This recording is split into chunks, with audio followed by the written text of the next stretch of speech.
Today we'll talk about a frequently overlooked tissue, that's the iliolumbar ligament, coming off of the ilium onto the L5 transverse process, which provides stability. That helps for conditions like a degenerative spondylolisthesis, which typically occur above that site of stability at L4-5. But it may not help conditions like an isthmic spondylolisthesis that happen at L5-S1, maybe because somebody's holding on to the posterior elements all the time.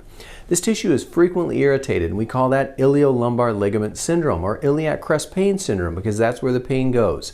Usually chronic unilateral discomfort, often brought on by some type of lifting, twisting, or trauma.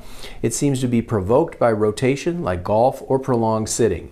How do we differentiate that from facet problems? Number one, the pain is usually slightly more lateral. And number two, the provocative tests to a facet, like Kemp-Schoeman and Knocklas test, are not as provocative to an iliolumbar ligament. How do we treat it? We can use modalities, we can use spinal manipulation, we give exercises to get rid of the functional deficits that are perpetuating the problem. And one thing that I love is this, an iliolumbar ligament release with a pin and stretch technique. You can see where the ligament lives in this picture. You see Dr. Steele applying a pressure. The patient's bringing their knee towards their chest as he's stripping over the top of that ligament, helping to release adhesions, get some blood flowing to the area, and relax the tissues. Hope that this helps in your practice. Thanks for watching. We'll see you next time.